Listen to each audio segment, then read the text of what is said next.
guys, welcome back to Water the Nation's Rage. I'm just making a quick video here and really just documenting something that I've never done before. This is new. The truck driving aspect of it is not new, but I'm about to show you something kind of cool, and I just, like I said, kind of want to document it because I'm hauling something new today that I've never hauled before, and it's kind of a twofer because, well, you saw the title of the video, so it's not like I'm giving it away or anything, but this is my first container that I've ever hauled, but it's also the shortest trailer that I've ever hauled.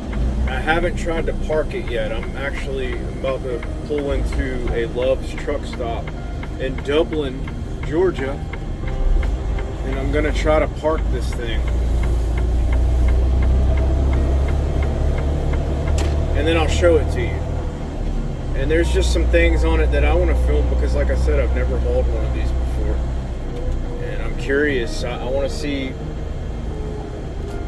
what everything looks like. I just want to get a good look at it. I wasn't able to do that when I picked it up because I had to go to a really tiny port yard in Savannah to pick it up, and I'm just taking it up to McDonough. But I'm going to try to park it at this truck stop really quick. I'm just wasting time, basically, but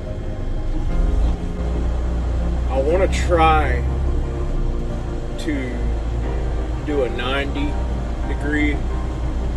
Well, it's so short that it's going to be kind of awkward doing this. See, the thing about it is, it's so short that the wheelbase on the tractor has a hard time keeping up with the distance on the tandems. From the kingpin to the tandems, it reacts really fast, and so I'm gonna take my time. It's so strange. It's just weird. I know the guy that's next to the space I'm backing up into is like, don't hit me, oh my god. Okay, so it doesn't really react that fast, as fast as I thought it would, but it's still, like, you get,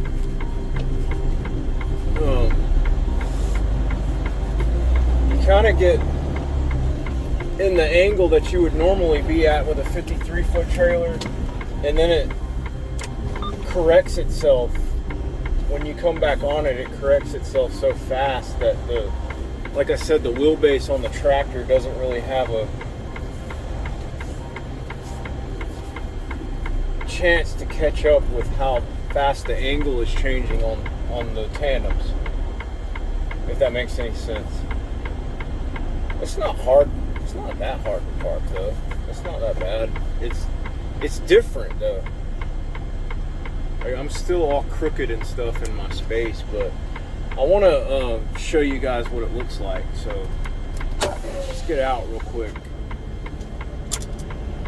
Oh my goodness, look at what happened here. Check that out.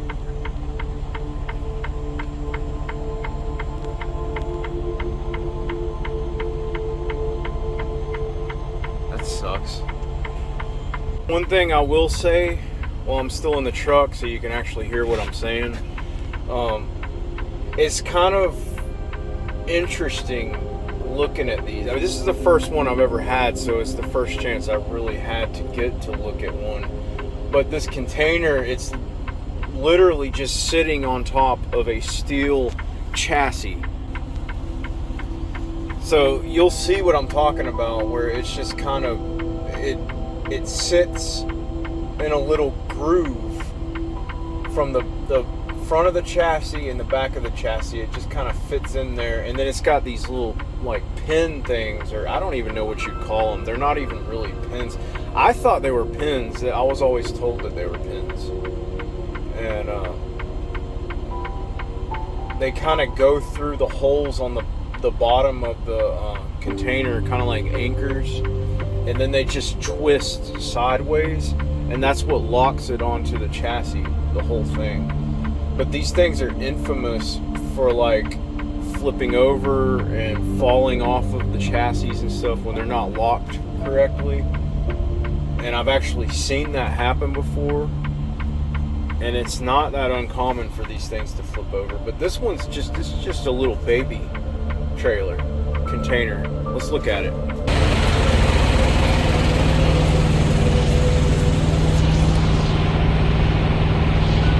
You see what I mean, where it's just like sitting on top of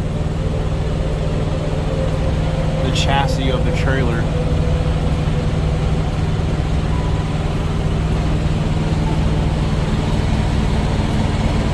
And this is what locks it in place. This little, I'm not going to unlock it. You move this thing out right here, and it like turns. Yep. That's a little catch for it so it doesn't come undone.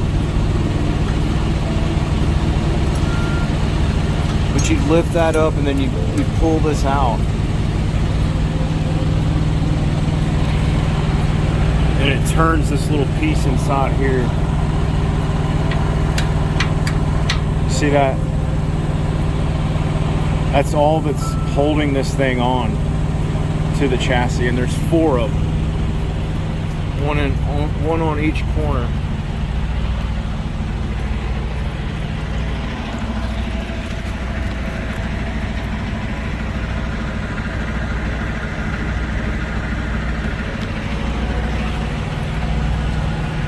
So they all have that little stop on them. So you lift that up, you pull this out like that.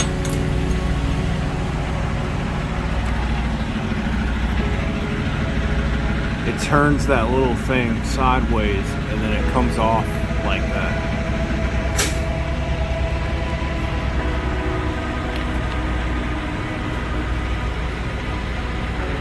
It's so short though.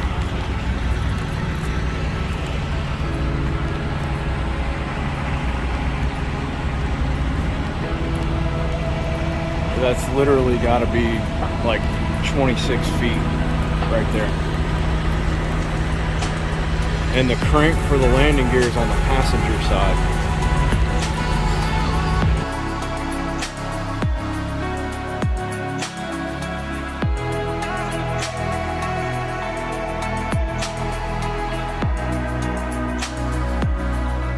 Okay guys, so I just like to share knowledge in general. When I figure stuff out, I like to share it with people, and so that's one of the reasons why I make these kind of videos. So I hope people understand that and enjoy. But after backing this thing up a couple of times, I noticed something, and that is you really don't want to back this thing up like it's a standard length trailer.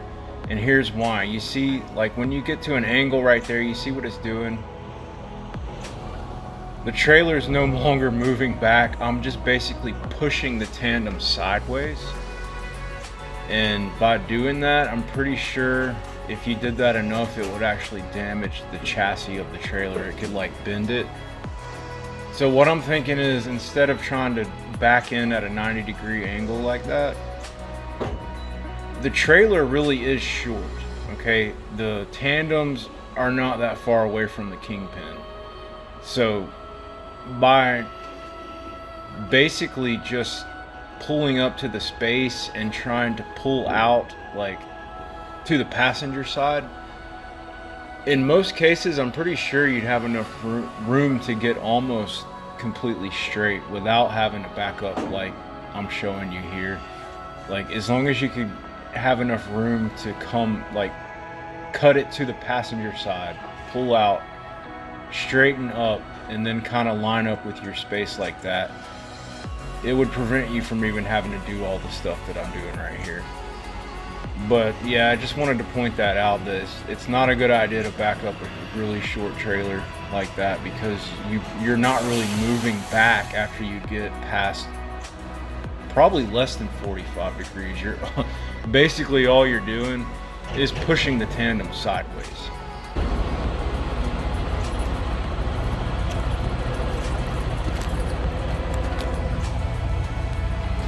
It's a little weird trying to back it up, I'm just saying. Try to get as straight as you can. That way when you're backing into the space, you're not really bending the tractor with the trailer at more than like 45 degrees, if that makes any sense. And because it's so short, it wouldn't be hard to get it at the right angle and still get lined up with your space that you're trying to back into. I noticed that when I had it at a more than like a 45 degree angle, and the closer to 90 I got, the more it seemed like if I kept trying to push on it, it would actually probably damage the frame of that chassis, because it is so short and it has so much weight on it that it's probably not meant to be backed up at sharp angles like that. It seemed like I said, I'd never done it before. Nobody's ever taught me how to do it before. Nobody showed me anything about short trailers like that. But just common sense is telling me that, yeah, you probably shouldn't try to do that, because you're probably going to damage the frame of the chassis when you try to get it at a sharp angle like that, because there's just hardly any length to it at all. Okay guys, I'm going to get up out of here. But yeah, I was just thinking that's pretty cool. I want to document this. I documented my first hazmat load too a few years ago. So, I don't know. I just thought it was pretty cool to show you what I'm hauling today. This is probably going to be something that I haul on a regular basis from here on out. I'll just say that without going into too many details about my job that you don't care about. But